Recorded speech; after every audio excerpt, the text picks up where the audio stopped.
All right, so you've got one of these Honda EU2000s that just won't start, and you've had it sitting out too long, haven't replaced the gas, something like that, and you have two options. You can either change the carburetor and replace it, which is what we're going to do today, or you can try to clean it out depending on how bad the damage is. On this one, I've already gone ahead and ordered a new carburetor for it, so we're just going to begin the dissection here.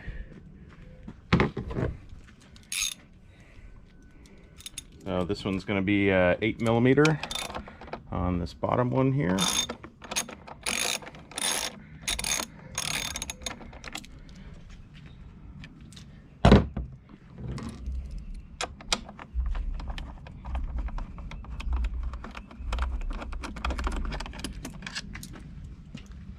Set that aside. We've got these two 8mm here to access the carburetor. So we'll get these guys out of here.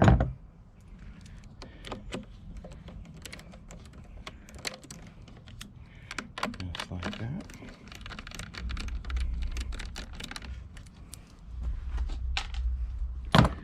All right, now this whole assembly will slide off just like that. There's a hose right here for the overhead cam, so we can just pull that off. We can just take this whole piece and set it aside for now. You can also go ahead and disconnect the fuel line that's right here. Sometimes it comes off easy, sometimes not so much. Let's see if we can get this fuel line off easily. There we go. A little bit of fuel spill, not a big deal. Then we've got these hoses. We're just going to go ahead and pull them out of the bottom. The new carburetor is going to come with these hoses anyway, so not going to be a big deal. We can also unplug this other guy. Oh, all right, if he doesn't want to come, that's fine. We'll just leave him there, and we'll just slide this carburetor off like that, and then we'll go ahead and release this like that. So now we've got our carburetor, and I'm going to leave everything connected for right now and go grab a socket that fits that, and we'll be right back.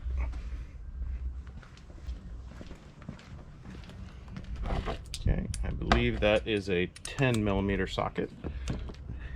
Should be able to click over, and I'm going to go ahead and remove the bowl on this. You could have also drained it, unscrewing this first as well if you'd like, and we'll see what kind of state this carb is in.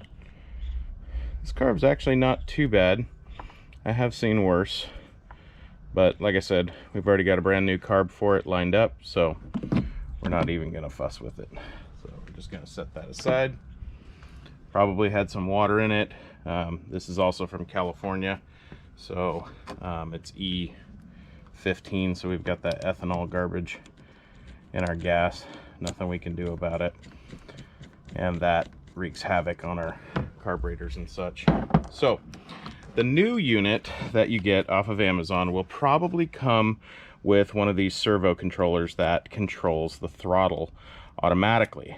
That's what makes these generators so magical, is their ability to change the throttle on their own with this servo. More than likely, the servo that comes with it is not going to have the right connector, and you would have to dig deep into the engine bay here to even get to that connector. And more than likely, unless you've got a very specific case, there's probably nothing wrong with your servo. So what we're going to do is just remove the two screws from the servo, and we're going to lift it off just like that. So you'll also want to pay very close attention to this little guy right here. This is a little piece that may come off and spring when you remove this piece off of here. So just something to be extra cautious about. And we are going to take this piece off and put this on our new carburetor as well. So this is the old one. We're just going to set that aside and go grab our box with our new one in it. So here is our Amazon special box here that I got. Full disclosure, I do not know anyone that sells these. I will put a link in the description. That is not an affiliate link or anything like that, just a link that shows you where I got this one. I got this one for $29, delivered same day from Amazon. Depending on where you are, you may be able to get it same day. So you can see everything is sparkly, shiny, brand new, looks gorgeous and beautiful, and will work like a charm. First thing we want to do is get rid of this servo, because more than likely this is not the end of the connector that's in your engine. And like I said, this servo is probably inferior anyway, and there's more than likely nothing wrong with your servo to begin with. So we're just gonna remove this servo here like that. That's the long screw usually, although on this one I can't remember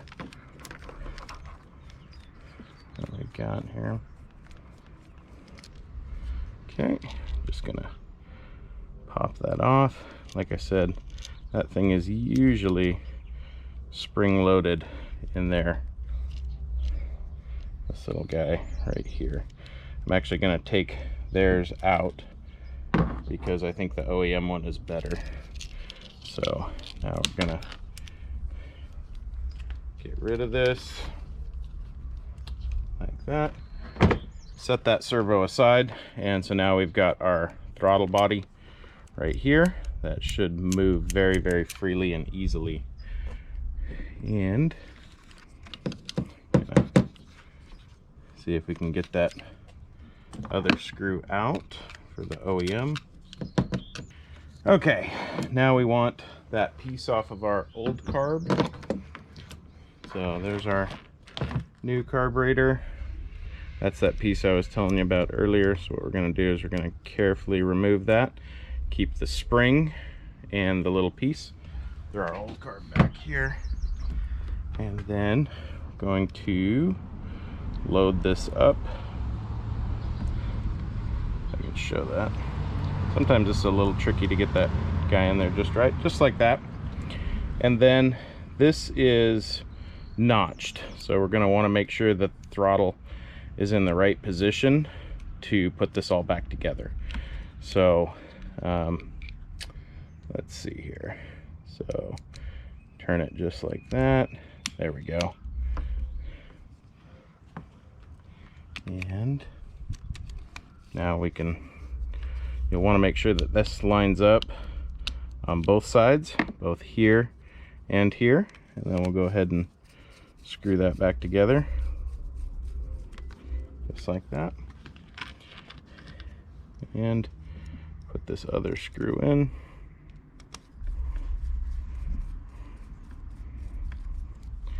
Just like that. So that is our new carb. We are ready to start putting everything back together. The kit that I got comes with many different gaskets, so we're gonna, really should have had a workbench for this.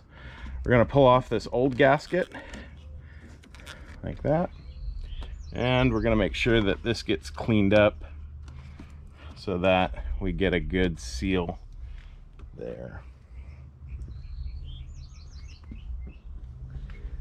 Take a screwdriver here and just kind of try to peel that off there. Also want to make sure we don't get any gunk into that engine like that. Keep it nice and clean.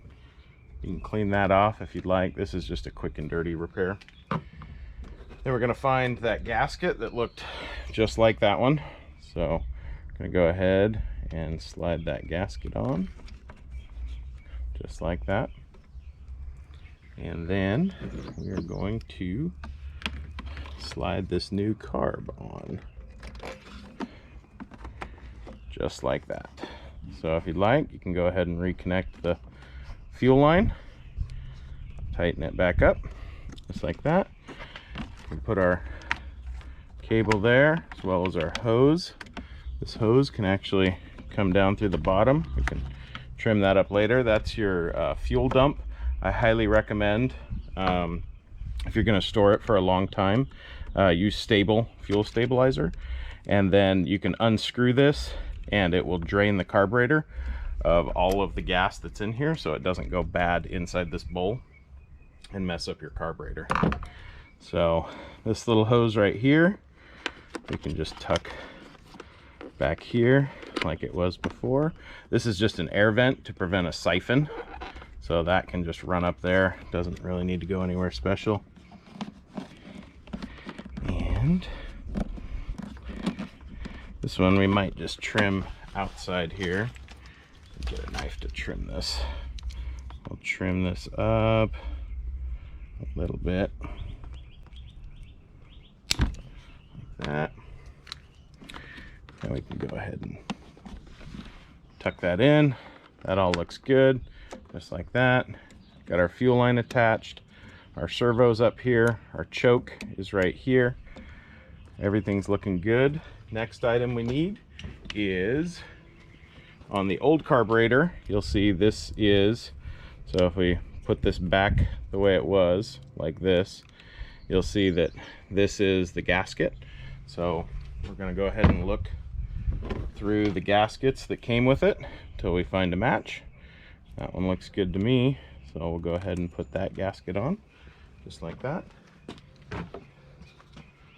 Just gonna spray this little air box out here a little bit with some starting fluid. Just kind of make sure it's extra clean.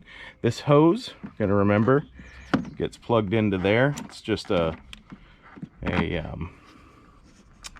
snug fit. There's no click or anything like that. And we're gonna go ahead and line up that carburetor just like this. Slide that guy back together up. Yep, still keep missing it. There we go. Okay. I recommend putting the bottom bolt in first, because sometimes if you put in the top ones, the bottom one won't line up correctly and it'll kind of put some weird stress on it. So switch back over from our 10mm on that carburetor bowl for the old one, switch back over to our 8, and we're just going to hand snug this into place here like that. Gonna put those nuts back on.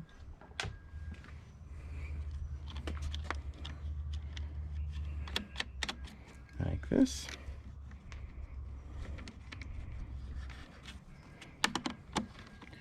I've already checked the oil on this, so I know we're good.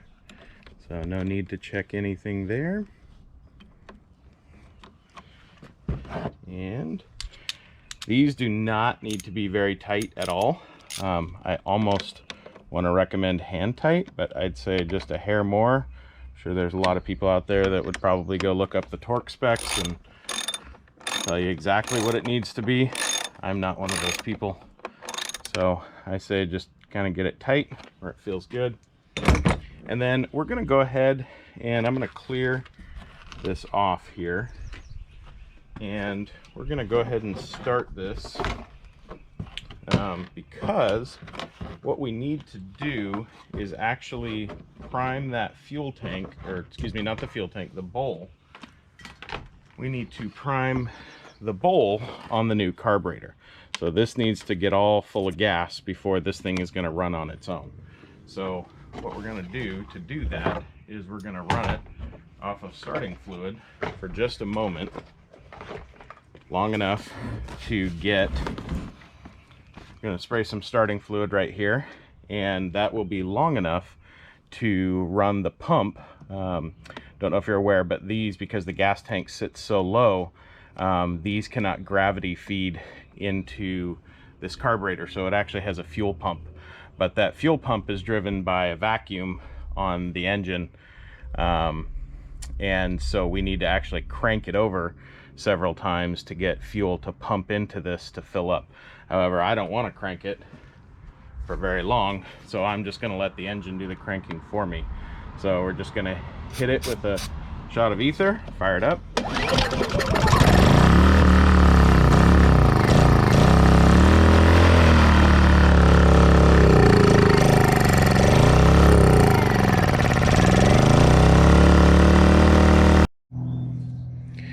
Now, to check that we have fuel in our carburetor, we can unscrew this, and I'm not sure if you can see that, but we've got fuel dribbling out, so we're good.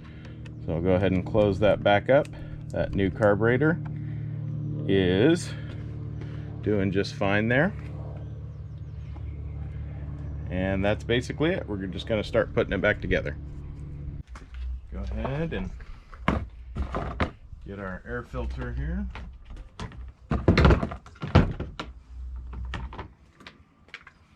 I'm gonna put this little foamy piece back there. This little guy goes right there, just like that. And this one goes on like that.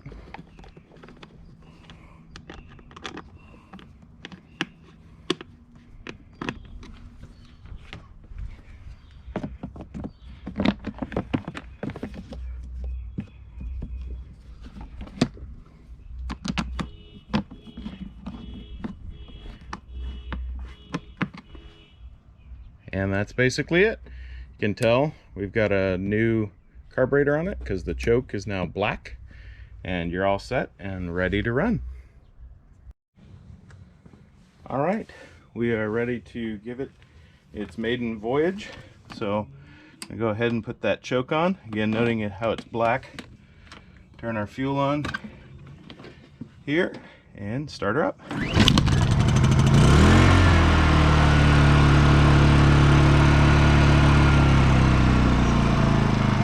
Idle down just nicely when you need to, and idle up. Just like that. I'll show you one more cool trick. This only works on the fairly newer ones. I'm going to try to see if you guys can see this light right here. The number of times that light blinks is the number of 100 hours on the unit. So I believe this unit has 100 hours on it, or possibly 2. So I'll show you when I go ahead and start it up. I'm going to tip this back just a little bit, see if you can see that light, and watch that light when it starts. Just like that. I'll do it one more time just to show you.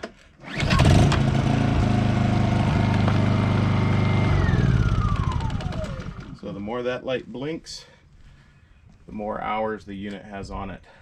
This one's a companion unit, as you can see from the front there. So it's meant to tie in with another unit and give you 4,000 watts. So, but that's it. So we've taken this generator that wouldn't run at all because this person didn't take care of it.